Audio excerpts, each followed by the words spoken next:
Assalamualaikum warahmatullahi wabarakatuh. Yang terhormat, Ibu Lydia Francisca, Sarjana Ilmu Komunikasi. Sebelumnya, izinkan saya dan teman-teman saya mempresentasikan hasil diskusi dari kelompok 7. Sebelumnya, perkenalkan nama saya Kiptia Bilqis Maisan dengan NIM 64225019. Selanjutnya, Meldani Oktovianti dengan NIM 64225171. Dia Rahmawati dengan NIM 64225189, Amelia Fitriani dengan NIM 64225217, Salsabila Fathan dengan NIM 64225320, Nelviani Fadila Putri dengan NIM 64225281. Di sini saya akan mempresentasikan yang pertama, analisis permasalahan dan proses pengambilan keputusan studi kasus PT ABC. Latar belakang masalah. Di era globalisasi sekarang ini, perkembangan dunia bisnis melaju pesat, sehingga perusahaan-perusahaan yang terlibat dalam dunia bisnis dituntut untuk saling berusaha untuk mengikuti perkembangan tersebut. Terutama sektor industri yang merupakan salah satu sektor pembangunan yang paling utama di Indonesia. Untuk menghadapi persaingan tersebut, manajemen perlu menjelaskan fungsi-fungsi seperti perencanaan dan pengendalian agar strategi perusahaan dapat tercapai. Pada umumnya, pengukuran kinerja suatu perusahaan merupakan salah satu hal yang sangat penting bagi manajer guna evaluasi dan perencanaan masa depan, serta mengevaluasi apakah perusahaan telah mencapai visi, misi, dan tujuannya. Balanced Scorecard adalah suatu sistem manajemen pengukuran kinerja dan pengendalian yang secara cepat, tepat, dan komprehensif dapat memberikan pemahaman. PT ABC adalah sebuah perusahaan manufaktur yang bergerak dalam industri pengolahan biji plastik menjadi kantong plastik. Kantong plastik yang diproduksi PT ABC ada beberapa jenis, yaitu plastik polypropylene, plastik polyethylene, liner, low density polyethylene, dan high density. A. Definisi standar pengendalian.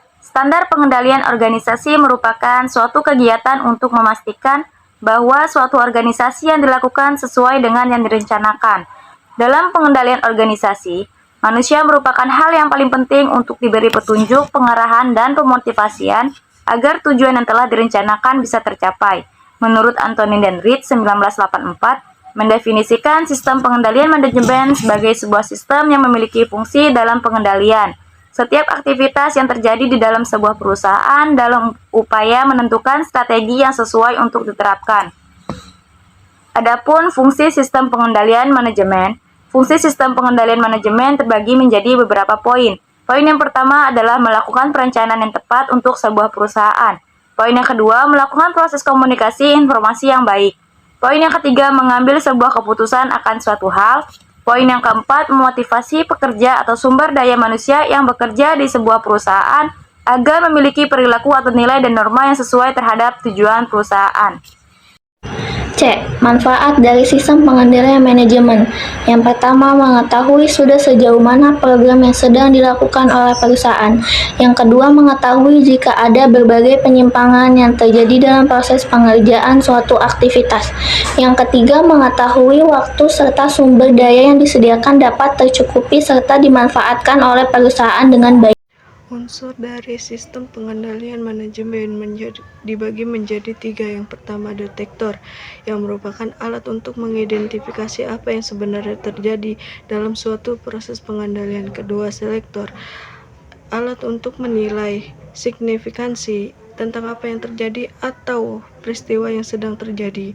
Yang ketiga, efektor, alat yang digunakan untuk mendorong perilaku maupun tindakan tertentu ketika aktivitas yang dilakukan tidak sesuai dengan pedoman yang telah ditentukan.